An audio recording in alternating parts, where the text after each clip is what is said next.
Vamos justamente a tomar contacto con Miguel Ángel Ibarra, politólogo, analista político, para analizar esta renuncia y lo que se puede venir hacia adelante en el gabinete que encabeza Eduardo Arana y cuál va a ser el último tramo de la gestión de Dina Boluarte, entendiendo que hay varios ministros que ya estarían también pensando tomar esta decisión.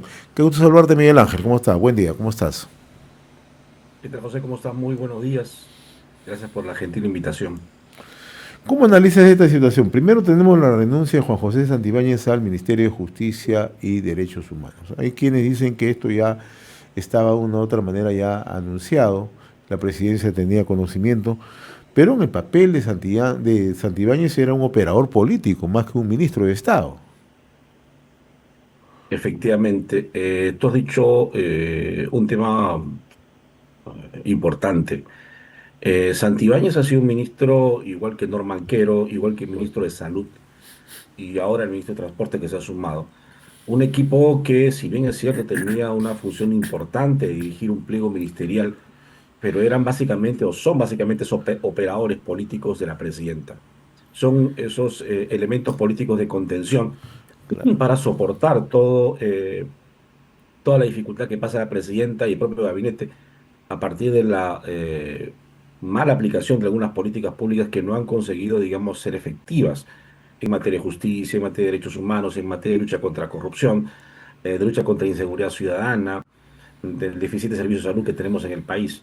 Entonces, sí es cierto que estos operadores hoy buscan entrar de alguna otra manera al ámbito político, entre otras cosas también porque están buscando cierta protección política que brinda el Congreso. Y es cierto, el ministro de Salud también es alguien que va a candidatear, Norman Quero va a candidatear, era evidente que Santibáñez iba a ser candidato, también es cierto que el ministro de Transportes va a postular. Hay muchos ministros, o no muchos, pero algunos que son y muy políticos, digamos, parte de su rol también, que van a participar activamente en elecciones. Ahora, el tema es que tienen que renunciar dentro de poco. Significa que eso van a haber nombramiento de nuevos ministros. El Congreso de la República hasta hace poco le ha salvado a Dina Boluarte como 5 ministros, ¿no? A propósito de los pedidos de interpelación y todo lo demás. Pero sí genera una desestabilización política. Santibáñez es un ministro controversial. Está involucrado en muchas denuncias e investigaciones serias a partir del allanamiento a sus propiedades y el levantamiento de ciertas comunicaciones y va a tener que evidentemente responder mucho a la justicia. Este paso de salir del Ministerio de Justicia, donde no ha hecho absolutamente, no ha tenido ningún logro importante, hay que decirlo también, va a permitir que él se involucre en la actividad política y que pueda decir que está siendo un perseguido político porque tiene la intención de ser candidato. Y como tiene la intención de ser candidato al Senado, los opositores políticos a él están evidentemente atacándolo. Y creo que va a ir por esa ruta. El ministro de Salud tiene la misma intención, también el de Educación. Entonces estamos frente a un gabinete, digamos, que está hecho más ahora para una campaña, como en un momento lo conversamos, ¿recuerdas? Que este es un gabinete de salida, en el cual la presidenta va a buscar cierta protección y evidentemente teniendo a ministros de ella que puedan ser senadores y que puedan ayudar a hacer una contención respecto a situaciones de juicios políticos, de inhabilitaciones, de denuncias, entonces busca también cierta protección, porque recordemos que la presidenta por el momento no puede abrirle ningún proceso, o sea, un proceso, pero no destituirla. Entonces la situación es compleja. Ahora, aparte de que los ministros van a ser candidatos con dos objetivos claros. El principio, defender la gestión de la presidenta. O sea, no van a apuntar a diputados, van a apuntar a senadores, porque recordemos que nuestro Congreso es unidireccional. Es decir, si bien es cierto que sanciona, investiga, perdón, que investiga y abre procesos diputados, quien finalmente toma la decisión es el Senado. Entonces, un poco la idea es tener más presencia en el Senado para poder de alguna otra manera evitar que estos escenarios difíciles de la presidenta puedan ser juzgados más adelante. Y Alianza para el Progreso es un partido que tiene cierta presencia política. Y casi todos los ministros están vinculados a él, salvo, bueno, los que van a ser candidatos, perdón, salvo Norman Quero. Entonces hay que proyectarlos en ese escenario. Yo creo que a Santibáñez le preocupa mucho que el tema de sus juicios siga avanzando y una forma de generar contención mediática es casualmente politizarlo. Y esto tiene mucha vinculación, si tú recordarás, con lo que recientemente ha dicho el fiscal de la Nación, que va a desactivar muchos grupos de investigación, ¿no? O grupos especiales No. para evitar que se politice. Qué coincidencia, ¿no? O sea, se plantea el ministro, renuncia para ser candidato, y llega el fiscal de la Nación y dice, vamos a evitar que se politicen las investigaciones. Y vamos a plantear la desactivación de todos los grupos especiales de investigación de este caso. Entonces significa que probablemente en este escenario no haya mucha investigación a candidatos, lo que va a facilitar que los ministros puedan postular también.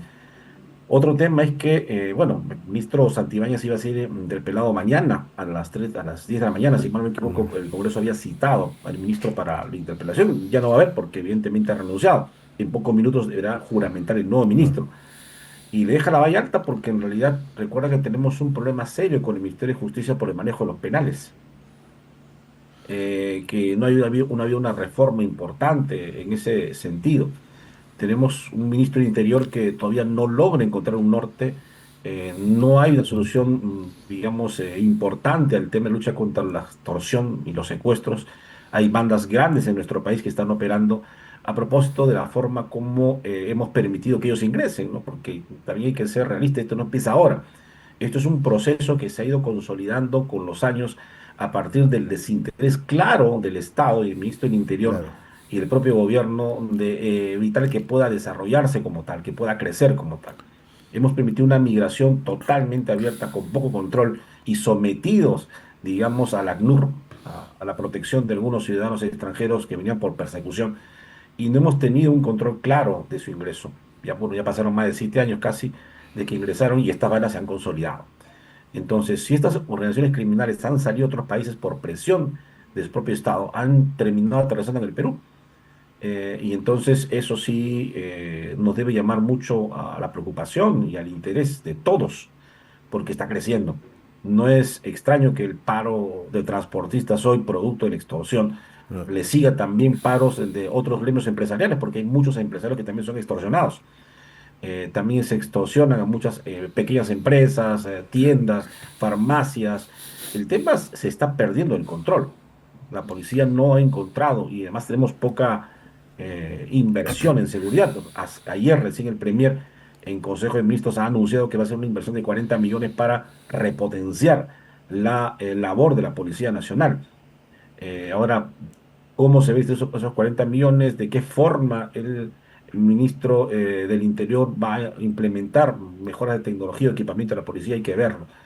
Pero, como tú bien mencionas, tenemos unos ministros que ya están pensando en ser senadores, creo yo. Se están preparando para ese escenario y, de otra manera, aun cuando es su derecho político poder hacerlo, genera un poco, pues, de, digamos, desazón en la política nacional porque no podemos tener ministros que estén pensando en ser a cada rato candidatos, Así sino que es. mantengan su disciplina y su permanencia en la cartera para solucionar Ahora, problemas que para eso se les ha designado.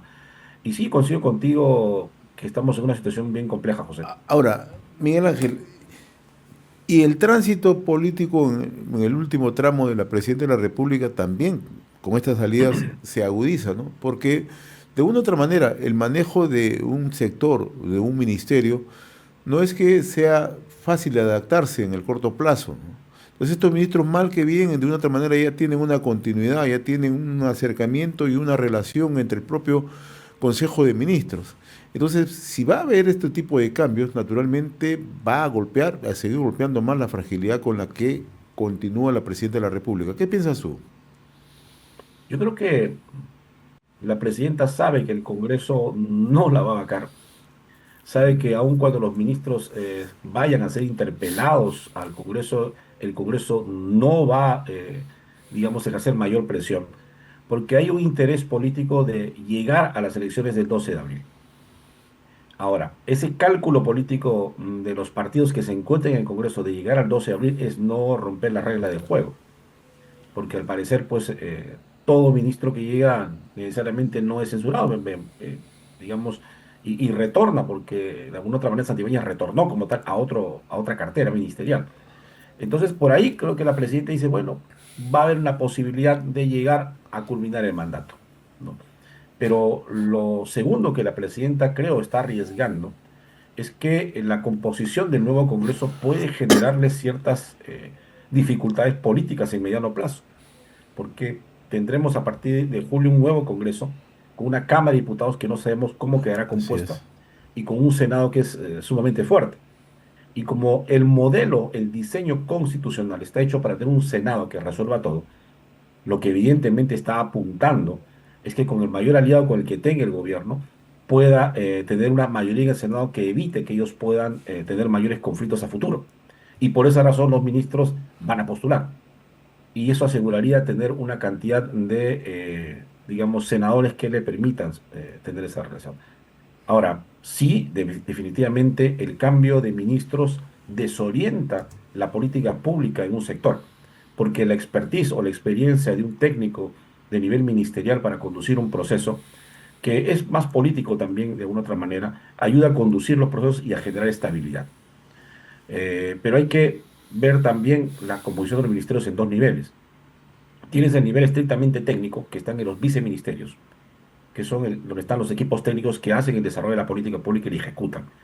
Y tienes al ministro que es el operador político, es el jefe del gabinete, pero es el operador político.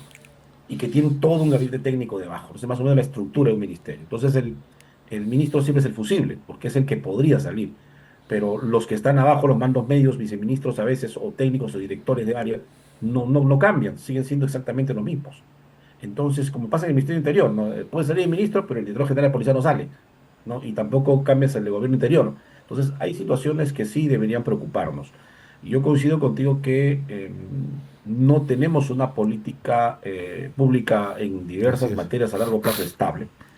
El cambio de ministros cambia la orientación, genera inestabilidad en la población, incertidumbre política, más aún con un Congreso que no es capaz de tomar el toro por las astas, lo que está esperando literalmente que concluya el 12 de abril, que lleguen las elecciones y a partir de ahí recién ver qué decisión va a tomar, porque es el cálculo político. El Congreso no quiere enfrentarse a una presidenta que pudiera también generar pues un conflicto con ellos. Yo creo que el tema por ahí, la presidencia está tranquila, primero porque sabe que el Congreso no la va a vacar, que no va a haber crisis política porque va a generar contención hasta el 12 de abril. Y además sabe que sus ministros más allegados, los políticos que le defienden, van a ser candidatos al Senado para tener una cuota de poder presente que permita mantener la estabilidad, porque recuerda que a diferencia de Pedro Castillo, Dina Boluarte es mucho más frágil, no tiene una Claro. zona donde asilarse.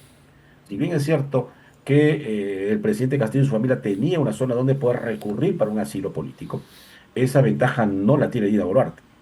Entonces ella sí va a tener que afrontar directamente este proceso, salvo que en sus viajes haya estado ya gestionando la posibilidad de un asilo político, que es lo que pudiera, antes de término de su mandato, plantear con el apoyo ya de una pequeña bancada, digamos, de parlamentarios que ella haya promovido y que se encuentren en el nuevo Congreso que le ayuden a mantener cierta estabilidad política. Ahora, Miguel Ángel, y en ese análisis que tú trazas, parece interesante además que todo apunta a que vayan al Senado, por el peso que va a tener el Senado, el futuro Senado de la República. Entonces, Claro, el Senado va a definir literalmente la claro, agenda del entonces Congreso. interesante lo que tú estás mostrando, ¿no? Todos apuntan al Senado, nadie va a poner en la Cámara de Diputados, todos apuntan al Senado. Entonces, no sería una sorpresa que tres o cuatro de los actuales ministros intenten postular al Senado, porque es parte del cálculo y es parte también ya un poco del arreglo político hacia adelante, ¿no? Claro, pero recuerda tú que cuando los ministros están viajando al interior del país para algunas actividades propias de la actividad ministerial o a función pública, también hacen de alguna otra manera proselitismo político. Así es, Recuerda que el Congreso hace poco ha aprobado que los congresistas puedan hacer actividad claro. política en su semana de representación. O sea, qué coincidencia, no faltan pocos meses para las elecciones y tú le das la posibilidad de que hagan campaña política. Entonces creo que el escenario se está preparando para tener ciertas facilidades con algunas bancadas. Por ejemplo, si Alianza para el Progreso y Fuerza Popular y una bancada más logran superar los 30, tienen el control absoluto del Congreso, del Poder Legislativo, absoluto. Con 31 senadores tienes el control del Senado. Y yo creo que a eso se apunta muy bien. Entonces, tienen ministerios pues, que son mucho más políticos, como el de salud, por ejemplo. Tienes ministerios como el de justicia, que también articulan bien. Tienes ministerios como el del interior, como el de educación, aunque es más complejo con Norman Quero, ¿no? Pero sí, yo creo que ellos están en campaña ya ya se están preparando y por esa razón van a decidir postular dentro de poco.